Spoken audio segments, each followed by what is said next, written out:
Bismillah, wassalatu wassalamu ala rasulillah. Rabbi shrah li sadri wa yassir li amri wa halul uqdatan min lisani yafqahu qawli. Rabbi yassir wa la tu'assir wa tammi bil khair. Irregular verbs, غير صحيح أفعال. So verbs that start with waw or ya, or they have they have waw or ya in one of the root letters, they are called mu'tallun. What do we call them? Mu'tall, because they have one of the weak root letters, and one of the weak root letters, maybe it has waw or ya. We know that alif will never ever be the part of the root letters. It will appear in the word or in the verb, but it has been replaced with or replaced by ya, or it has been replaced with waw. So one of them were over there, but it has taken over the place. And why it takes over the place of waw or ya, inshallah, we will also learn like why that change takes place. So mu'tallun, this is called mu'tallul fa. We know that all the verbs or all the Arabic is based on three letters, which is fa'ala. All the Arabic has been based on these patterns of fa'ala. So fa, ain, and lam. In mu'tal, mithal is called fa kalima, and it is in the place of fa. That's why it is called mu'talul fa. And then we have ajwaf, that is mu'talul ain, and then we have naqis, which is mu'talul lam, fa'ala. So inshallah, we will see it in the lesson when we proceed. You will find what it means. So what we need to remember, it is called mu'talul fa, that it comes in the place of fa. Fa, ain, lam, three root letters, we need to remember them. So the first one is mithal, one of the weak letters. And mithal always starts with waw or ya as the first root letter. For example, wajada, wada'a, and waritha. So in this book, we will focus on the verb forms that start with waw. And if we find any of them that start with ya, then inshallah, we will also talk about that. Okay, so the past verb conjugation is the same as dhahaba. And in mudari, the waw gets dropped. Most of the verbs of mithal come on the pattern of daraba yadribu. For example, wajada yajidu, wa'ada ya'idu. And some of them come on the pattern of fataha yaftahu. For example, wada'a yada'u and wahaba yahabu. And very few that have been used in the Quran as well, that come on the pattern of hasiba yahsibu. For example, waritha yarithu. We have to remember this one, that daraba yadribu is the most common, and most of them, they come on the pattern of daraba yadribu. Okay, now how to make fail al-amr from mithal. So you remember the rules of fail al-amr? What are the rules? The last letter. Do we make from the third form? Do we make it from ghaib or mukhatab or mutakallim? Do we make it with the sir present hazir? La hadir, yeah, that is mukhatab, yeah, that is second person, right? Mukhatab, sir. Yeah, mukhatab, the one that we are talking to. So for example, if we remember, we have learned from tansuru, and from tansuru we say unsur, aqtulu, and we say uqtul, and similarly tadribu, we say idrib. You remember them, inshallah, I'm sure. Now we have tajidu, tajidani, tajiduna. So tajidu, so what's the rule? How to make fail al-amr? The last one, we have to make it sakin, right? So it becomes sakin. And then what we do, we also drop alamat al-mudari. So when we drop alamat al-mudari, what happens over there? Jid. What is left over there? If it is readable, then there is no need to add hamzatul wasl. But if it is not readable, then we have to add hamzatul wasl. Now in this case, can we read it? Jid. Yes, yeah, jid, yeah, it's readable. So there is no need to add hamzatul wasl. So we will say jid, you find, okay, jid, okay. And similarly, we have tada'u, so we will make it sakin. And then we will drop alamat al-mudari, which is ta, and then it becomes da. Da. Do you remember something from da?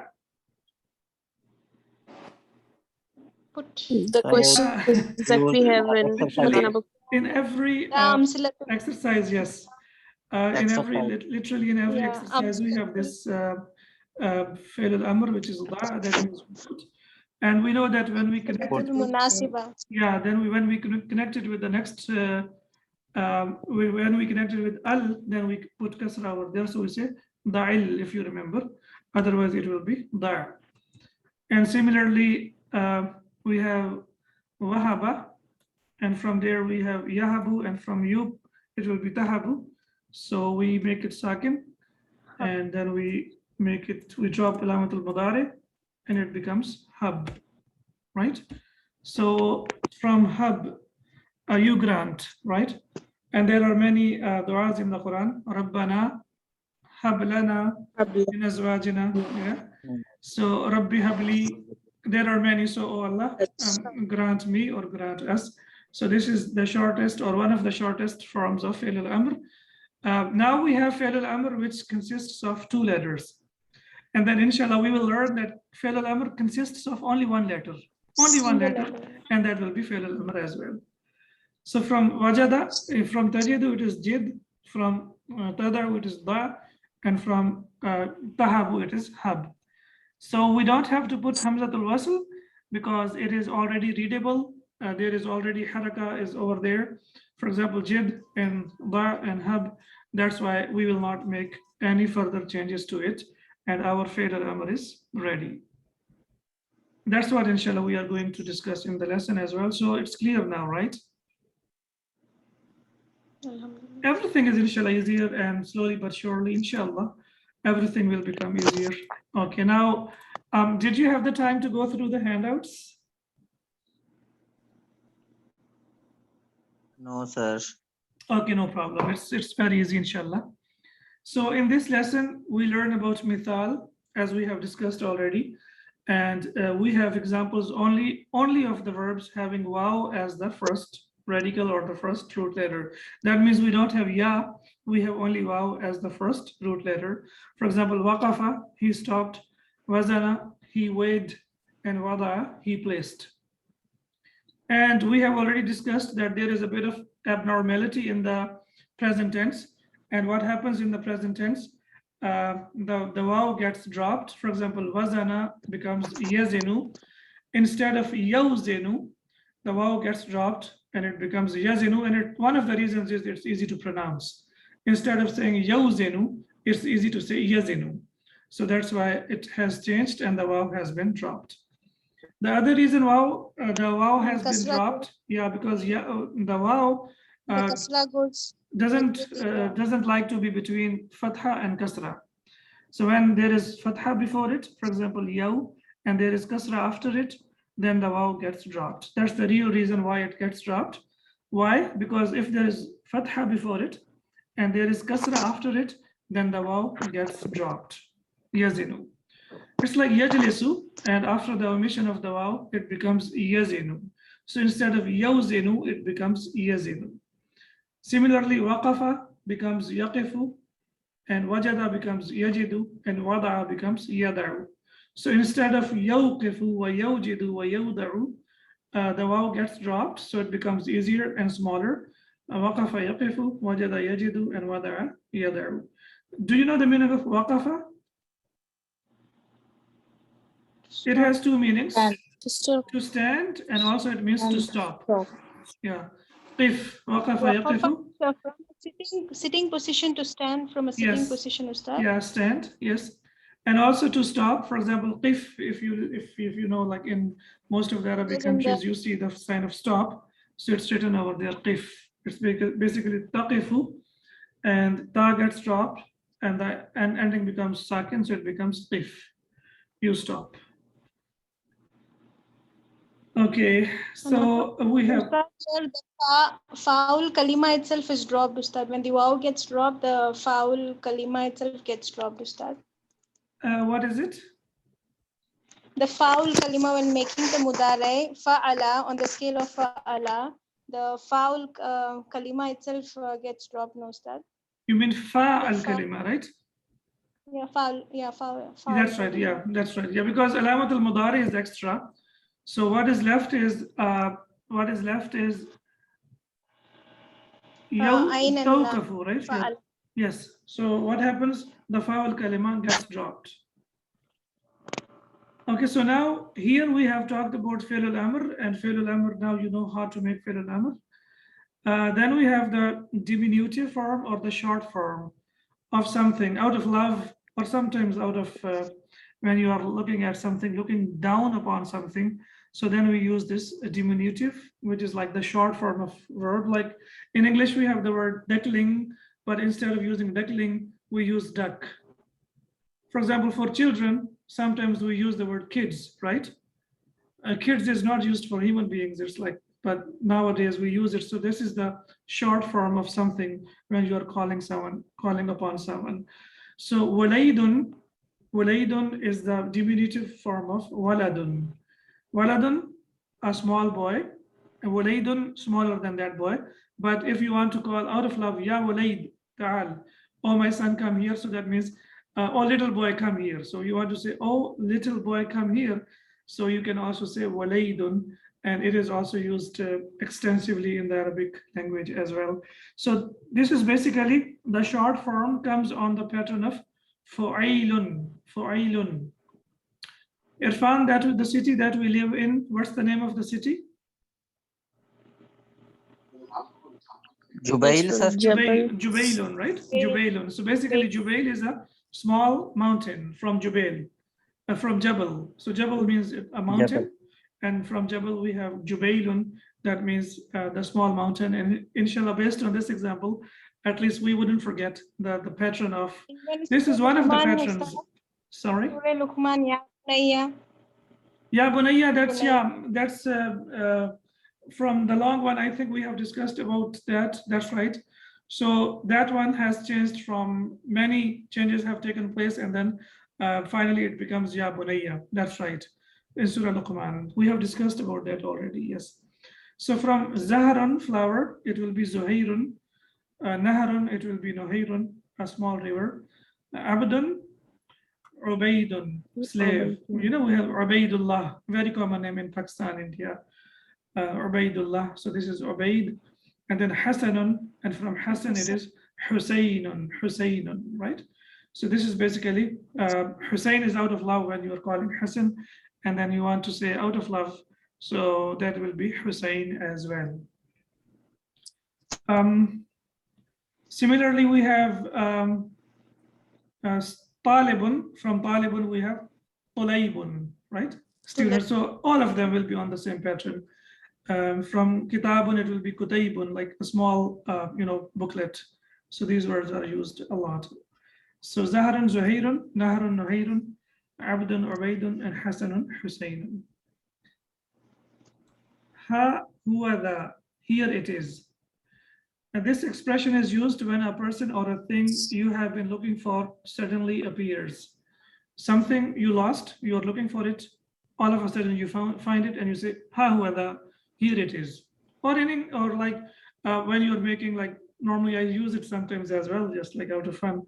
So when you go to the market and you are going to pay the money, and you say, ha huwa dha, here it is. So for the masculine, we say, ha huwa dha. And for the feminine, of course, it will be ha, here, the, here it is. If you want to talk about yourself, where is Irfan? Where is Irfan? So he says, ha ana dha ya madaris, here I am. So ha ana dha, here I am. So these are the expressions that are normally used in speaking as well, a lot of them. So ha huwa dha, here it is. Ha hiya dha, here it is, or here she is. And ha ana dha, here I am. You know, huwa can be used to translate as he, and it can be also translated to mean it. Yeah, for example, huwa kitabi, that means that is my book, right? We will not say he is my book. But when you say huwa akhi, he is my brother.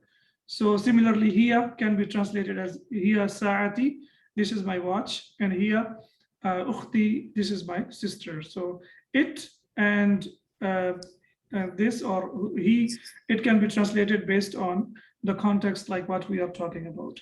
And ha ana dha, here I am.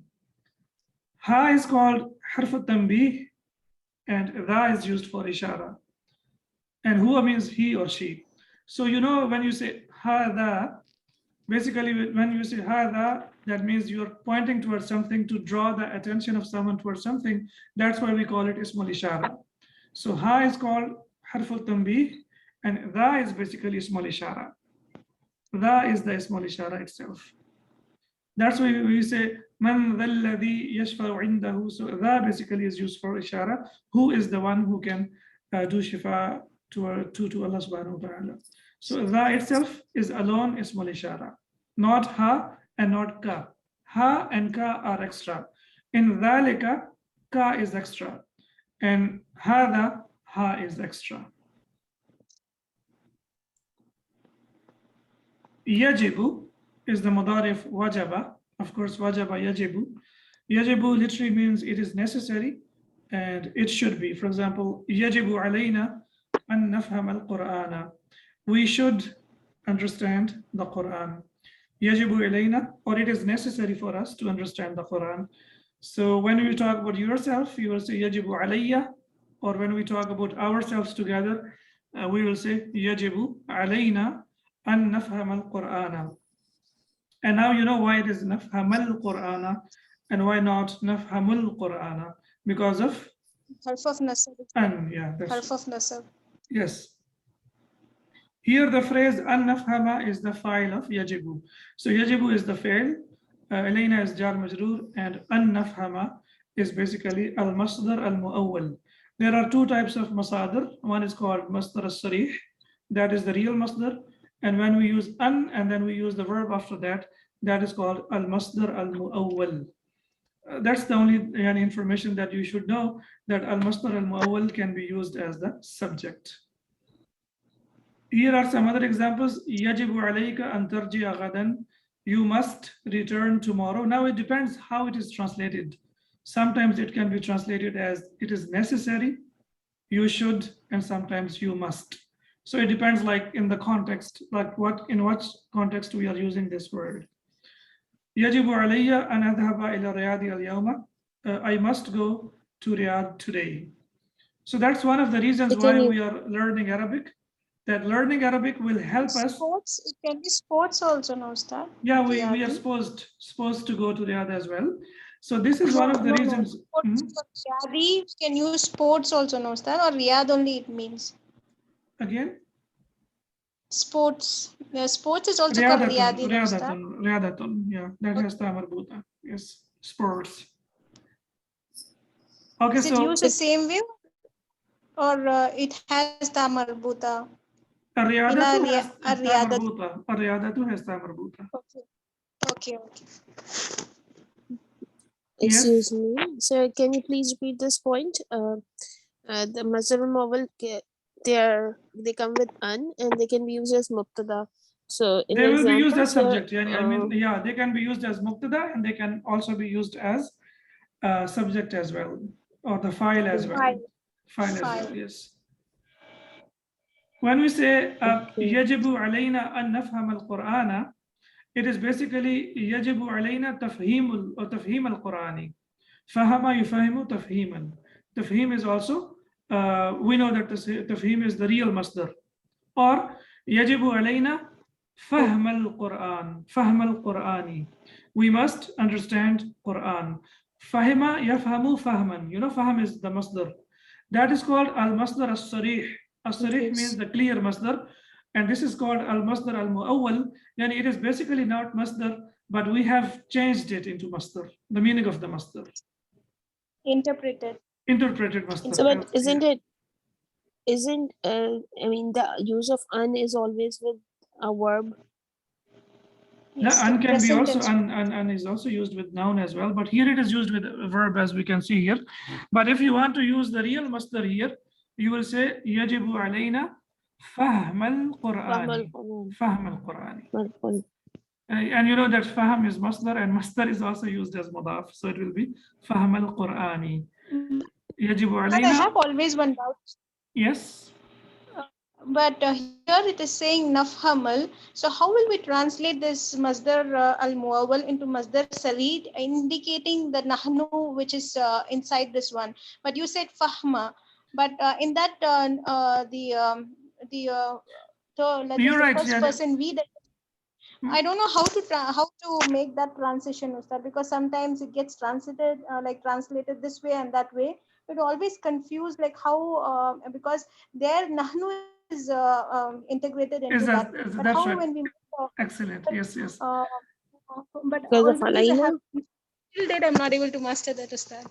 No, mastering is a long, yani it's a big thing to say. Yeah, I know that, I but at mean, least this part I'm telling. This as part, of now, this part I if we are able to understand it, inshallah, that means our target is to be able to understand it. So the only thing I will suggest, the tip or the key or a nasiha is that you try to change it with masdar, which is masdar as-sarih, and then try translating it. Okay.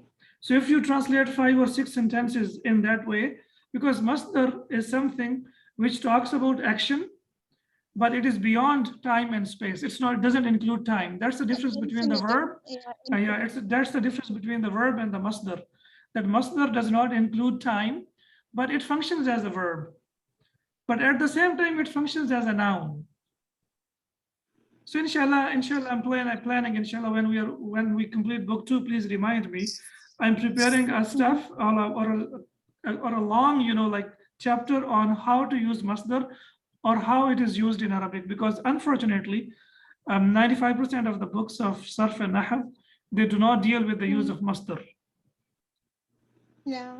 Yani, Because, the examples even that I have like extracted, either they are based on what I see here in the Quran, or the examples that I see in everyday life. Like when you're living in an Arabic country and you see that the text written over there, that helps a lot. So the one thing that I should tell you about masdar, that it also functions as a verb, even though it is not a verb. And also it functions as mudaf. So the noun that follows it will be mudaf alayh. For example, yajibu alayna fahmal or fahmul Qur'ani. Fahmul Qur'ani. Quran. Right? So because it is When the used as original mudaf as well. that Yes. concept is- Yes. So here the phrase an nafhama is the file. So you can replace an nafhama or an afhama, I should understand. Whether you talk about yourself or ourselves, still the masdar will be only one. That yajibu alayya fahm al-Qurani, that it is a must for me to understand Quran, or yajibu alayya an afham al-Qur'ana, an afham al-Qur'ana, it is a must for me to understand Quran. So what I was talking about is like, inshallah, when we learn Arabic, then we will no longer we will of course always need the translation, but at least we will be able to see like how this translation, or from which angle this translation has been done, because some scholars, they translate according to the rules of the grammar. Some scholars, they translate just to make it easier for the reader, and some only follow whatever the text it is, and 100% translation, word by word translation. So this one, inshallah, will help us, and then we will be able to figure out the closest translation for us. And inshallah, when then we are reading and listening to the Quran, then we will be able to figure out how it has been translated. It takes a bit of time, but inshallah, slowly but surely, we will be able to understand this. Yajibu alayhi, he should, for example, yajibu alayhi alla yakhruja min al-fasli, he should not leave the class. And la yajibu alayna an nahdura hadha darsa, we need not attend this lesson. So when we talk about ourselves, so do you remember the masdar of hadara yahduru? We have taken it. I want to check if you remember it or not. Huduran. Huduran, yeah. Huduran. So la yajibu alayna huduru hadha darsi. It is not necessary for us to learn this lesson. So you can change it with the masdar as-sarih, and inshallah it will be easier for you. Then we have learned one of the patterns of masdar, which is fu'ulun. So masdar, you see, it's slowly but surely it is getting into our learning now. So we have to, as of now, we have to only focus on the patterns of masdar, And inshallah, later we will be able to use it properly and master it, inshallah, as you said. Fu'ulun, for example, khurujun, wa ruku'un, wa sujudun, wa nuzulun. Now we learn two more patterns. How many? Two more patterns. One is fa'alun, like dhahabun, going from, and it's from dhahaba, dhahaba yadhabu, dhahaban, dhahaba yadhabu, dhahaban. So it's on the pattern of fa'alun. And then we have najahun, najaha. Yes, the present, do you remember? Najaha, yanjahu, najahan, or najahun. So it's on the pattern of fa'alun. Okay, the word iyabun means return. It is from aba yaubu, and to return. It is one of the patterns of fi'alun. Another example of this pattern is nikahun. Nakaha yankihu nikahun. Inna ilayna iyabahum thumma inna alayna hisabahum. Right? So iyabahum, their return is towards us. Allah subhanahu wa ta'ala in the Quran says that finally you have to come to me, and then I will tell you what you got and what you did and what you didn't do. So the word iyabun is from aba yaubu. We haven't taken this form as well, so inshallah we will take this form as well. Aba yaubu, and the masdar is iyabun, and similarly nakaha yankihu nikahun. So these are the two patterns of masdar. One is on the pattern of fa'alun, and the other is on the pattern of fi'alun. So the change of only fatha and kasra on the first letter. Aqallu is comparative of qalilun. How? Because we know that if there are two letters from the same root, yeah, from the same root, then what happens? Tashdid comes over there and then they get changed. So aqallu is the comparative of qalilun. It is originally aqlalu, aktharu, af'alu. But what happens? Two lams together, they get merged into one with tashdid, so it becomes aqallu. And similarly, it's like the same, it is on the pattern of akbaru and ajmalu. But what happens, because of two lams, it becomes, and it changes into one lam, it becomes aqallu instead of aqlalu. All right. In Surah Kahf, you remember? An aktharu minka malam wa a'azzu nafara. Right? So in he has, or both of them have been used, these two forms have been used in Surah Al-Kahf. An aktharu minka malam wa a'azzu nafara. So both of them being used in this verse. Now, I don't know, Hufad al-Quran maybe remember which verse this is. So both of them have been used in the same verse. All right. So, yes. Yes, so what to do now? Is it enough for today, or do you want to start the lesson? Enough, sir. Most of the information that we had here is like some of the information we already had it, some of it we discussed last week, and then there is some other information that we have discussed over here. It's verse number 34 of Surah Al-Kahf, verse number 34. All right, so as you say, kama tasha ya Irfan, kama tasha'una ya Tullabi, as you wish. So if you want to stop, inshallah, that's fine. Inshallah. We will inshallah continue tomorrow with the lesson. This is like from everyone, right? Inshallah. So يجب عليكم أن تدرس هذا الدرس inshallah. And when we come back tomorrow, I hope all of you know these words and inshallah all of this information. And then tomorrow inshallah we will start from the lesson. سبحانك اللهم وبحمدك أشهد أن لا إله إلا أنت أستغفرك وأتوب إليك. السلام عليكم ورحمة الله وبركاته. وعليكم السلام ورحمة الله وبركاته. السلام عليكم. جزاك الله خير. وإياكم.